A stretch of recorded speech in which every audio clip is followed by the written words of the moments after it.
Hello friends, तो एक बार फिर हम राजनीति के इस सेशन में आपका स्वागत करते हैं।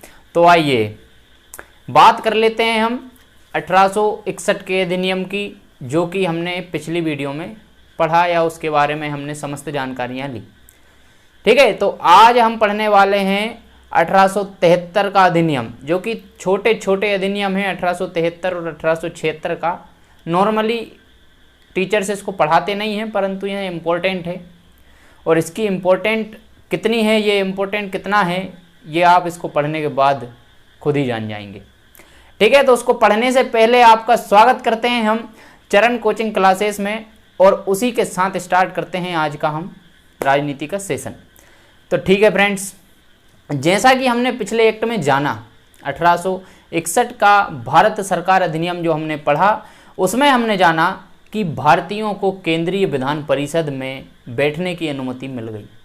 हमने साथ में ये भी जाना कि उनको कोई भी प्रश्न करने की या कोई भी प्रस्ताव पेश करने की अनुमति नहीं थी। वो सिर्फ जाकर बैठ सकते थे, कार्यवाही सुन सकते थे और घर आकर सो सकते थे। ठीक है भाई, तो ऐसा हमने पिछली वीडियो में जाना। कुछ बातें और जानी जिनका 2 मिनट रिवीजन कर लेते हैं। जैसा हमने जाना कि वायसराय को अध्यादेश जारी करने का अधिकार दिया गया। कार्यकारिणी परिषद जो थी, एग्जीक्यूटिव काउंसिल वायसराय की, उसमें 5वां सदस्य भी शामिल किया गया और 6वां सदस्य भी हमने 1874 तक उसको जाना कि 6वां सदस्य 1874 में उसमें शामिल कर लिया गया। इस प्रकार 6 सदस्य थे। और हमने क्या जाना, और हमने ये जाना कि हाई कोर्ट एक्ट 1861 के तहत बम्बई, मद्रास और कलकत्ता, इन 3 स्थानों पर 1862 में हाई कोर्ट की स्थापना की गई, जो कि आज भी अपन उनका डेट पढ़ते हैं तो आज भी हम 1862 ही याद करते हैं। हाई कोर्ट स्थापना हम पढ़ते हैं तो सबसे पहले इन्हीं 3 स्थानों पर हाई कोर्ट की स्थापना की गई थी। वो हम सभी बातें पिछली वीडियो में कर चुके हैं। ठीक है फ्रेंड्स, तो आज हम पढ़ेंगे 1873 ईस्वी का अधिनियम, जो कि नॉर्मली छोटा सा अधिनियम था, छोटे से प्रावधान के लिए आया था। तो आप देखिए इसे। ठीक है, इस अधिनियम में क्या किया गया, इस अधिनियम में उपबंध किया गया कि ईस्ट इंडिया कंपनी को किसी भी समय भंग किया जा सकता है। अर्थात ब्रिटिश संसद ने यह प्रस्ताव मतलब यह अधिनियम भेज के यह बोला ईस्ट इंडिया कंपनी से कि आपको मतलब ईस्ट इंडिया कंपनी को कभी भी खत्म किया जा सकता है। क्यों? क्योंकि व्यापारिक एकाधिकार पहले ही समाप्त कर दिए गए हैं और राजनीतिक एकाधिकार जो था, राजनीतिक काम जो था भारत का, वो 1858 में किसने ले लिया? ब्रिटिश संसद ने ले लिया, भारत सचिव नियुक्त करके, भारत सरकार का गठन करके। तो ईस्ट इंडिया कंपनी का कोई काम कहीं से कहीं तक नहीं रह गया, इसलिए उसे खत्म करने की बात कही गई, क्योंकि वह फिजूल खर्ची पर आधारित था टोटल, इसलिए उसे खत्म करने की बात कही गई। और इसी अधिनियम के तहत 1 जनवरी 1884 को, 1 जनवरी 1884 डेट याद रखिएगा, इंपॉर्टेंट है बहुत ज़्यादा, नॉर्मली इसको कोई पढ़ाता नहीं है। 1884 ईस्वी को ईस्ट इंडिया कंपनी को औपचारिक रूप से समाप्त कर दिया गया। अर्थात यदि कोई पूछे, यदि प्रश्न पत्र में आपसे पूछा जाए कि ईस्ट इंडिया कंपनी कब से कब तक भारत में रही, तो कब से 1600 ईस्वी से 1884 ईस्वी तक भारत में उसने शासन किया या व्यापार किया। ठीक है, तो इस एक्ट में सिर्फ यही इंपॉर्टेंट था कि 1873 के अधिनियम द्वारा ईस्ट इंडिया कंपनी को ख़त्म करने का प्रावधान किया गया था। ठीक है, तो ये हो गया हमारा 1873 का अधिनियम। इसके बाद हम पढ़ लेते हैं शाही उपाधि अधिनियम 1876 ईस्वी का, जिसे रॉयल टाइटल एक्ट 1876 भी कहा जाता है, 1876। अब इसमें क्या क्या प्रावधान किए गए इस बात को जान लेते हैं, लेकिन उससे पहले मैं एक बात रिपीट करना चाहूँगा। जैसा कि हमने 1861 के अधिनियम में जो वीडियो बनाई है उसमें मैंने आपको बताया है कि कार्यकारिणी परिषद, जिसे हम एग्जीक्यूटिव काउंसिल कहते हैं, उसमें 6ठा सदस्य जो आया था वो 1874 में आया था। ठीक है, 1874 में आया था, तो ये 1876 ईस्वी में है, तो इसमें उसको औपचारिक रूप से मान्यता दी गई है। ठीक है, शामिल वहीं कर लिया गया था 1874 में ही, परंतु उसको औपचारिक रूप से मान्यता 1876 ईस्वी के अधिनियम में दी गई है। पीडब्ल्यूडी विभाग बनाया गया था, जो हमने पिछली वीडियो में विस्तार से जाना है। ठीक है, तो रॉयल टाइटल एक्ट 1876 इसे कहा जाता है और गवर्नर जनरल की कार्यकारिणी परिषद में छठे सदस्य की नियुक्ति की गई, जो कि लोक निर्माण विभाग का कार्य संभालता था।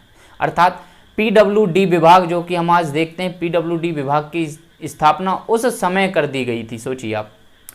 ठीक है, उसके बाद इसमें अगला प्रावधान क्या किया गया, 28 अप्रैल, ध्यान रखिएगा, 28 अप्रैल 1876 को एक घोषणा के द्वारा महारानी विक्टोरिया को भारत की सामग्री नियुक्त किया गया। मतलब पूरा भारत का महाराज घोषित कर दिया गया, किसे, महारानी विक्टोरिया को, भारत की सामग्री। क्यों, अब ये ऐसा क्यों हुआ, क्योंकि अभी तक क्या था, ईस्ट इंडिया कंपनी का थोड़ा सा हस्तक्षेप कहीं ना कहीं रह गया था, जो कि 1873 के अधिनियम के द्वारा खत्म कर दिया गया धीरे धीरे। इसलिए पूरा शासन किसके हाथ में चला गया, महारानी विक्टोरिया को पूर्णतः दे दिया गया। ठीक है, अभी तक क्या था, अभी तक ये था कि जैसा मैंने आपको बताया 1858 में, पीछे जाकर देखिएगा कॉपी में लिखा हो तो, कि उसमें 7 सदस्य जो थे कंपनी से भी शामिल किए जाते थे भारत परिषद में। भारत परिषद में 8 सदस्य ब्रिटिश संसद द्वारा और 7 सदस्य कंपनी द्वारा। तो यही इन्हीं 7 सदस्यों के कारण क्या था कि भारत की सामग्री नियुक्त नहीं किया था किसे, महारानी विक्टोरिया को। तो ये कर दिया गया 1876 में। ठीक है, उसके बाद क्या किया, उसके बाद आप अंग्रेजों की क्रूरता देखिए एक प्रकार से, वो सब आप मॉडर्न हिस्ट्री आप पढ़ेंगे तो उसमें मैं सब बताऊंगा आपको किस प्रकार से और कैसे सब हुआ, लेकिन यहाँ क्या राजनीति पढ़ना है, थोड़ा शॉर्ट में चलते हैं। ठीक है, तो 1 जनवरी 1877 ईस्वी को दिल्ली दरबार का आयोजन किया गया, दिल्ली दरबार का आयोजन किया गया और महारानी विक्टोरिया को केसर ए हिंद की उपाधि दी गई। और ध्यान रखिएगा 1877 में भारत की स्थिति ये थी कि पश्चिम बंगाल में और अन्य राज्यों में ऐसा अकाल पड़ा था कि बाप अपने बेटे के मांस को खाने को मजबूर था।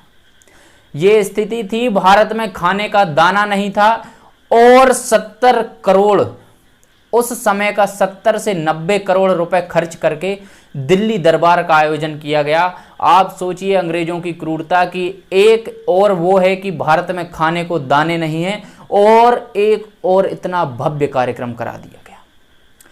और वो भी किस लिए, सिर्फ इसलिए कि महारानी विक्टोरिया को केसर-ए-हिंद की उपाधि देना है और भारत की सामग्री नियुक्त करना है। और आप इस बात को भी ध्यान रखिए कि महारानी विक्टोरिया भारत नहीं आई, वहीं थी वो लंदन में, कभी वो भारत नहीं आई। ठीक है, तो उसके बारे में भी जानेंगे कि सिर्फ एक ही राजा ऐसे हुए हैं जो इंग्लैंड के, जो भारत आए हैं, वो जॉर्ज पंचम हैं, वो हम आगे जानेंगे उनके बारे में। तो अकाल के समय ऐसा किया गया और इसी बारे में कहा जाता है कि जब रोम जल रहा था, अर्थात किसके परिप्रेक्ष्य में, उस समय वायसराय लिटन था, लिटन, लॉर्ड लिटन, 1876 से 1880 ईस्वी तक। तो लिटन के परिप्रेक्ष्य में या लिटन के लिए कहा गया है कि जब रोम जल रहा था तो नीरो बांसुरी बजा रहा था। यह वाक्य दिल्ली दरबार के परिप्रेक्ष्य में लॉर्ड लिटन के लिए कहा गया है। ठीक है, तो फ्रेंड्स ये हमारा 1876 ईस्वी का अधिनियम है, लेकिन उसके बाद हम थोड़ा सा इसमें एडवांस देख लेते हैं, जैसे दिल्ली दरबार के बारे में, दिल्ली दरबार के बारे में देख लेते हैं थोड़ा सा। तो दिल्ली दरबार में क्या है, दिल्ली दरबार 3 बार आयोजित की गए भारत में दिल्ली दरबार 3 बार आयोजित की गए। पहला दिल्ली दरबार लगा 1877 में लॉर्ड लिटन के समय, और इस समय ब्रिटेन की महारानी कौन थी, तो महारानी विक्टोरिया थी। 3 कॉलम बनाए हैं। सेकंड दिल्ली दरबार का आयोजन किया गया 1903 में। 1903 में इस समय वायसराय कौन था, तो वायसराय इस समय था लॉर्ड कर्जन।